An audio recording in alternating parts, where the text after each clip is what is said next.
नमस्कार। आइए बात करते हैं सबसे पहले कनिष्ठा उंगली के बारे में। कनिष्ठा उंगली ज्ञान की उंगली, और ज्ञान की उंगली लगभग लगभग पहुंच गई सूर्य के पहले कट तक। जब सूर्य की उंगली पूरे कट के हिसाब तक जहां पहुंच जाए लंबाई में, तो व्यक्ति के पास बुद्धि की कमी नहीं होती, भाषा शैली की कमी नहीं होती, याददाश्त की कमी नहीं होती। ये सब अपने आप में पूरकता का यहाँ पर निशान है। परंतु जब व्यक्ति की उंगली की गहराई ज़्यादा हो, तो ऐसा व्यक्ति अपने जीवन में जल्दी से आपा खो बैठता है, यानी धैर्य खो बैठता है। इस प्रकार का प्रतीक यहाँ पर ये उंगली है, तो धैर्य बनाकर रखना है आपको प्रतीक स्थिति में। अब बात करते हैं यहाँ पर सूर्य की उंगली के बारे में। सूर्य की उंगली यश मान सम्मान के लिए जानी जाती है, और यश मान सम्मान की उंगली यदि बृहस्पति की उंगली के बराबर हो, तो व्यक्ति का जीवन एक समान लगभग बहुत लंबी आयु तक गुजर जाता है। थोड़ी सी लंबाई ज़्यादा हो तो व्यक्ति स्टेप बाय तरक्की भी करता है। तो ये सूर्य की उंगली यहाँ पर देखता हूँ, तो इस पर यहाँ पर छोटी मोटी रेखाएं बिखराव की ज़रूर हैं, जो इस बात को बताती हैं कि आपके जीवन के अंदर थोड़ी सी चिंताएं हैं आपको, तो मानसिक डिप्रेशन को थोड़े दर्शाती हैं। शनि पर्व को देखिएगा। शनि पर्व पर हमेशा मैंने बताया कि शनि पर्व का सेकंड पर्व और थर्ड पर्व पर यदि ये रेखाएँ नहीं हो जाएँ, तो ये रेखाएं ऊपर से नीचे तक पूरे के पूरे हाथ के अंदर हैं। यानी कि इस समय पर स्वास्थ्य भी प्रभावित है, और इस समय पर आपके स्वास्थ्य के साथ साथ आपके पास धन की कर्ज की स्थिति या धन कई व्यक्तियों का धन डूब भी जाता है। कुल मिलाकर के धन की तंगियों को दिखलाने वाला ये पर्व आपका बिल्कुल यहाँ पर प्रभावित है। अब बात करता हूँ यहाँ पर मैं आपकी सूर्य की बृहस्पति की उंगली के बारे में। बृहस्पति की उंगली अच्छे ज्ञान के लिए जाती है। जब उंगली ये शनि की उंगली पर चढ़ने का प्रयास करे, तो पैसा पाने के लिए व्यक्ति बहुत आतुर होता है। साथ ही साथ यहाँ सेकंड पर भी इस प्रकार के चिन्ह हों, तो व्यक्ति को संतान का सहयोग भी नहीं मिलता, और पत्नी के साथ भी उसके आर्गूमेंट चलते रहते हैं। तो कुल मिलाकर के पत्नी के संबंधों को आपको साध करके चलना है, आपा नहीं खोना है, या पत्नी की कभी कभी तबीयत खराब भी देखी जाती है। अब बात करते हैं इसके बाद में आपके बुध पर्वत के बारे में। बुध पर्वत, और बुध पर्वत जाना जाता है धन की स्थितियों के लिए। यहाँ एक रेखाएं कोई भी यहाँ ऐसी नहीं है जो स्वतंत्र रूप से हो, एक में से एक शाखा निकलना, एक दूसरे को काटना। जब इस तरह की रेखाएं हों, तो धन पर ग्रहण लगा रहता है। पर्वत उठा हुआ है तो धन रुकता ही नहीं है, और खर्चे के बराबर धन आया और उससे पहले जाने के रास्ते बने रहते हैं। ऐसी स्थितियों को दर्शाने वाला ये आपका बुध का पर्वत है। सूर्य पर्वत को देखिए, बहुत बुरी तरीके से बिखराव के साथ सूर्य पर्वत की रेखाएं इतनी एक दूसरे को काट दें कि ये पता ही ना लगे कि आपकी यात्रा रेखा कौन सी है, आपकी सम्मान रेखा कौन सी है, आपका कौन सा क्या है। यहाँ कोई सम्मान नहीं, कुछ नहीं। साथ ही साथ भाग दौड़ के बाद कोई विशेष तरक्की नहीं, उन्नति नहीं, इस प्रकार की स्थितियाँ। और साथ ही साथ सूर्य का पर्व है, तो कभी कभी पेटों के रोग और आँखों के रोग भी लगा देता है। अब बात करता हूं मैं आपके धन के पर्व की। जैसी स्थिति यहाँ आपकी उसकी मिली, उसी प्रकार से यदि हम उस रेखाओं को जाते हैं आपकी पाउडर वाली में, तो यहाँ तो स्पष्ट दिखती हैं, लेकिन वो स्वतंत्र रेखा नहीं है जो खड़ी दो रेखाएं होनी चाहिए। यहाँ एक दूसरे को इल्जा करके चलने वाली रेखाओं का मतलब भी ये होता है कि धन का आना और धन पर ग्रहण लगे रहना। यहाँ इस स्थितियों को दर्शा करके ये भी बहुत ही उत्तम स्थिति के लिए नहीं कह सकता यहाँ धन की स्थिति को। अब बात करते हैं यहाँ पर हम आपके बृहस्पति के पर्व की। बृहस्पति का पर्व, और यहाँ पर बृहस्पति पर्व से मंगल रेखाएं उठी हुई हैं। बहुत सारी रेखाएं यहाँ आड़ी तिरछी काटते भी हैं, बहुत सारी योजनाएं बनाते हैं, योजनाओं पर ग्रहण भी लग जाता है, और इस तरीके से ये ग्रहण लगाने वाली रेखाएं, परंतु कहीं ना कहीं ये बना जाती हैं ब्रैकेट्स, तो व्यक्ति जीवन में अपना मकान निश्चित बना पाता है। तो यहाँ वही स्थिति नज़र आई, फिर पत्नी के साथ में संबंधों को साध कर चलना है। अब बात करते हैं आपकी यहाँ पर हृदय रेखा की। हृदय रेखा और बहुत सारी रेखाओं को लेकर के काटती हुई चलती है, यानी कुल मिलाकर मन के अंदर इस समय बहुत बेचैनी है और मन से बहुत परेशान है। साथ ही साथ आपको स्वास्थ्य का भी ध्यान यहाँ पर रखना होगा। तो कुल मिलाकर यहाँ भी स्थिति बहुत अच्छी नहीं दिखाई दे रही, कहीं से कहीं तक पत्नी के संबंधों के साथ साथ में, और साथ ही साथ सेहत का भी आपको ध्यान रखना होगा, और मन के अंदर बहुत परेशानी नज़र आती हैं। अब मैं बात करूंगा आपके मंगल पर्वत के बारे में। मंगल पर्वत और मंगल पर्वत से सच्ची स्वतंत्र रेखाएं नहीं चलती, यानी कुल मिलाकर कहीं दीप बनाए, कहीं उल्टी मछली बनाए, कहीं एक दूसरे को काट जाए, यानी उस तरह की स्थितियाँ, जैसी मैं यहाँ दर्शित भी नहीं कर रहा हूँ, आप अपने हाथ के अंदर देखिएगा तो छोटे छोटे क्रॉस के चिन्ह भी होना, दीप भी होना, मछली सी उल्टी सी बन जाना, इस तरह के बहुत जब दूषित चिन्ह होते हैं तो व्यक्ति को अपने संघर्ष का पूरा लाभ नहीं मिलता। तो ये इस प्रकार की स्थितियों को दिखलाने वाला आपका मंगल पर्व है। अब देखिए आपकी बुद्धि रेखा और यहाँ से चली, यहाँ काफ़ी सारी रेखाएं इसमें शुरू से ही चल करके यहाँ देखें तो इस प्रकार की दिखाने वाली, और लास्ट में जाके बड़ा क्रॉस लग गया आपकी बुद्धि रेखा पर। ये बुद्धि रेखा पर लगा बड़ा क्रॉस, यानी कि निर्णय सही नहीं हो पाएगा, कहीं ना कहीं उलझन भरी रहेगी। इस प्रकार की स्थिति को दिखलाने वाला ये यहाँ पर एक्स का चिन्ह है। और यदि दूसरे चित्र में देखता हूँ तो वहाँ भी काफ़ी सारी बारीक बारीक राहु रेखाएं आपकी बुद्धि रेखा को काट रही हैं, यानी कि वर्तमान में बुद्धि में बहुत ज़्यादा बेचैनी है। ये नहीं है कि आप में बुद्धि नहीं है, आप बुद्धि कर भी पाते हैं, आप व्यापार भी कर पाते हैं, आप कमा भी लेते हैं, लेकिन सवाल ये है कि एक स्थिति के साथ स्ट्रांग होना, या आप जो काम कर रहे हैं उसमें, क्योंकि मैंने बुद्ध की उंगली में बोला था, यहाँ उसकी बुद्ध की उंगली की जब बहुत गहराई गई थी तो व्यक्ति को ऐसा लगता है कि मैं अपने आप में पूरा समर्थ नहीं हूँ, तो उस स्थिति को दर्शाने वाली ये आपकी बुद्धि रेखा। द्वितीय बुद्धि रेखा की बात करता हूँ तो द्वितीय मंगल पर्वत की बात करता हूँ तो द्वितीय मंगल पर्वत पर यहाँ पर हाँ कुछ ऐसा योग नहीं है जिससे मैं ये कह सकूँ कि आपके जीवन में कोई बहुत मुकदमा आने वाला है। यहाँ एक हल्का सा दीप भी आ रहा है बुद्धि रेखा पर, तो यहाँ ये तो ज़रूर है कि किसी झगड़े झंझट का सामना हो सकता है, तो इससे आपको बच करके चलना है।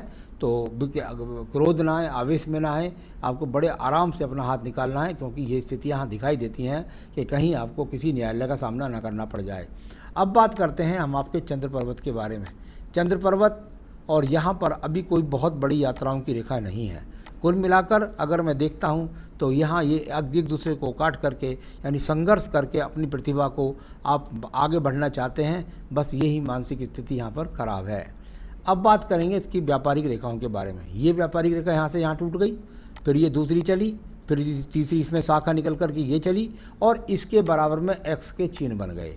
ये एक्स के चिन्ह यहाँ जब प्रभावित करते हैं आपकी किसी भी रेखा के बराबर में, जैसे भाग्य रेखा के बाद बराबर में भी हैं, ये आपकी अगर देखें तो व्यापारिक रेखा के स्थान में भी हैं, ये आपके सूर्य के पर्वत पर भी हैं, भाग दौड़ से फल नहीं मिलता है, तो इस चीज़ों को, और साथ ही साथ ये वाला तिल किस बात का प्रभाव करता है।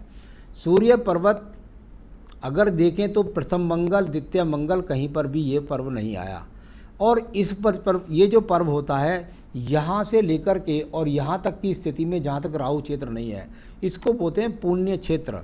पुण्य क्षेत्र मतलब ईश्वर का क्षेत्र। ईश्वरीय क्षेत्र पर यदि क्रॉस के चिन्ह आ जाए, काला तिल आ जाए, तो व्यक्ति का भाग्य उससे रूठा रहता है। तो इस प्रकार का चिन्ह भी यहाँ प्रभावित कर रहा है आपकी सभी स्थितियों को। अब बात करता हूँ मैं आपकी यहाँ पर सीधा आपकी भाग्य रेखा के बारे में। भाग्य रेखा का कहीं ना कहीं जुड़ाव आपकी आयु रेखा से भी है, और कहीं ना कहीं शुरू से मणिबंध से भी है, यानी कहीं ना कहीं ब्लड से संबंधित व्यापार का भी कुछ संबंध दिखलाई पड़ता है, या हो सकता है पैतृक कोई व्यापार करता हो, तो उस तरह का, साथ ही साथ परिवार से साधारण सा सहयोग भी। तो कुल मिलाकर ये भाग्य रेखा जब जाती है तो देखिएगा आपके जीवन के अंदर ये तो 35 से लेकर, अगर पिछले की मैं ज़्यादा यूँ नहीं बोलूँगा, क्या पता कोई बहुत सारी रेखा आगे चली गई हों, तो ये तो यहाँ तो स्थिति वो दिखलाई पड़ती है जिसमें आपको कोई भी कहीं भी कोई सार्थक रेखा कभी आपके साथ चली ही नहीं। तो एक सामान्य सार्थक रेखा चली है जो इस हाथ में दिखाई देती है। इसका मतलब कभी भी ऐसा नहीं हुआ कि आपके जीवन में आपको धंधा ना मिला हो। धंधा तो आपको लगातार मिला है। सरल रेखा सामान्य रूप से है, ज़्यादा स्ट्रॉन्ग रूप में नहीं है। हाँ, सामान्य रूप से चलता रहा, और उसको बिखरी हुई रेखाओं ने बताया कि बहुत ज़्यादा मजबूती के साथ कभी भी आप अपने आप को स्थापित नहीं कर सके। तो ये सब स्थितियाँ यहाँ आपकी भाग्य रेखा बताती है। आगे को चल रहा हूँ मैं इसके सवालों पर। इससे पहले मैं शुक्र पर्व को देख लेता हूँ। शुक्र पर्वत, और यहाँ पर काफ़ी सर्वस्व भरा शुक्र पर्व, यानी संसाधन के प्रति आकर्षण अगर देखें तो है काफ़ी, लेकिन वो संसाधन आपको मिल नहीं पा रहे हैं। तो ये इस तरह का स्थितियों को यहाँ पर दर्शाने वाला ये शुक्र का पर्व। प्रथम पर्व यहाँ शुक्र का भी बहुत ज़्यादा पीड़ित है। मानसिक टेंशन के लिए बहुत सारी रेखा यहाँ पर काट रही हैं, यानी कि आपको अपनी वाणी पर भी नियंत्रण रखना होगा। कभी किसी से आपका कोई ज़्यादा झगड़ा झंझट ना हो जाए। तो कुल मिलाकर आपकी इस रेखा को बताता हूँ आपकी आयु रेखा के बारे में।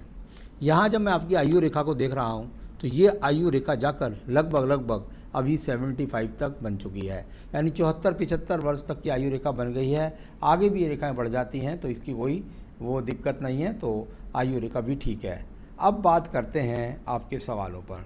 आपने कहा आजकल मैं बहुत ही विषम स्थितियों से गुजर रहा हूँ, लो स्थितियों से गुजर रहा हूँ, लोन मेरे पास हो रहे हैं, मित्रों से, आसपास वालों से सबसे मैंने कर्ज लिया हुआ है, और क्या मैं कब मैं इन लोनों को उतार पाऊँगा और क्या मैं सम्मानपूर्वक उतर पाऊँगा। तो चलिए मैं इसको थोड़ा सा देखता हूँ जाकर आपके आयु के भाग्य रेखा के फैक्टर पर। यहाँ आपकी 59 वर्ष की आयु है, वहाँ से आपकी यहाँ एक और शाखा का ये प्रबंधन शुरू होता है, और यहाँ आपका छोटा सा द्वीप एक ख़त्म होता है इस जगह पर, ये यहाँ पर इस जगह पर, यानी कि ये, और इसके बाद स्थिति थोड़ा सा ठीक आती है। यानी कुल मिलाकर के जब तक आप उस रेखा पर नहीं पहुँच पाएंगे, दूसरा दिखलाइए, यहाँ इस चिन्ह से यहाँ इस रेखा पर नहीं पहुँच पाएंगे, तब तक आपके जीवन के अंदर आपको दिक्कतों का सामना करना पड़ेगा। मैं समझता हूँ लगभग 6 से 7 वर्ष अभी आपके जीवन में आपको और यही संघर्ष रहेगा। ये भी हो सकता है कि आपको और भी लोन लेना पड़ जाए पुराने लोन को उतारने के चक्कर में, अपनी योजनाओं के अनुसार, लेकिन काम आपका चलता रहेगा। तो अभी आपको काफ़ी समय लगना है, और लगभग 6 से 7 साल बाद ही आप अपने आप में पूर्ण संतुष्ट हो पाएंगे। If any reason I can be jailed और दिस पीरियड और वन। देखिए अभी तो कहीं से कहीं तक सिर्फ झगड़े झंझट न्यायालय की स्थिति तो दिखाई दी थी मुझे, लेकिन कोई ऐसी स्थिति नहीं थी जिसमें आपको जेल हो। Will I be successful at the end, बिल्कुल निश्चित रूप से एट द एंड आप सक्सेसफुल हो जाएंगे। What is the health condition during my last stage. अभी आपकी देखिए लास्ट स्टेज की बात तो बहुत दूर की है, अभी वर्तमान में भी आपको अपने स्वास्थ्य का ध्यान रखना है। मैं कुछ उपाय बताऊंगा जो आपको ऋण से भी मुक्ति दिलाएंगे, कर्जे से मुक्ति दिलाएंगे, और साथ ही साथ आपके जीवन के अंदर आपको स्ट्रांग बनाएंगे। तो ये वो सब उपाय मैं आपको बता दूंगा। तो आपने कहा I will be rise in my life after this age, बिल्कुल निश्चित रूप से 6 साल के बाद। और will I be doing something good for the society, अभी सोसाइटी के लिए आप कुछ नहीं कर पाएंगे, अपने लिए कर लें, यही बहुत आपके लिए सही है। तो आइए मैं बताता हूँ आपको वो कि आप क्या करें अपने जीवन में। तो आप जो है बता देता हूँ आपकी नित्य पूजा के अंदर आपको क्या करें। आपको नित्य अपनी पूजा में श्री सूक्तम और दारिद्र्य दहन, श्री सूक्तम और दारिद्र्य दहन ये तो अपने कार्यालय में पढ़ना पड़ेगा। साथ ही साथ बजरंग बाण का पाठ सुबह और शाम पढ़िएगा, और शनिवार के दिन आप हनुमान जी के मंदिर में जाइए, उनके सामने 4 बेसन के लड्डू रखिए, और साथ ही साथ 1 चमेली के तेल का दीपक जला करके रखिए, और वहाँ बैठ कर के प्रत्येक शनिवार को सुंदरकांड पढ़िए। ये वो युक्तियाँ हैं जो हाथ क्या है अगर आपने करी तो मैं गारंटी देता हूँ कि जो मैं 6-7 साल बोल रहा हूँ ना, वो साल भर में बदल जाएंगे। तो कुल मिलाकर आप ऐसा नहीं कर पाएंगे, ऐसा मुझको लगता है, और यदि कर लेंगे तो जीवन भर मुझे याद करेंगे। आपको एक बेहतरीन सा पन्ना इस उंगली में धारण करना है, ये आपको सशक्तिकरण देगा, जो कि ये यहाँ पर दिमाग में थोड़ा सा आप लूज हो जाते हैं, घबरा जाते हैं, उस चीज़ के लिए बहुत ज़रूरी है। तो एक बेहतरीन सा पन्ना आप इस उंगली के अंदर धारण कीजिए, और यदि आपको मिल जाए तो ठीक है, नहीं मिले तो आप मुझसे संपर्क कीजिए, मैं आपके स्थान तक पहुँचा भी सकता हूँ। आप जीवन में सुखी रहें, यही मेरी शुभकामनाएँ। नमस्कार।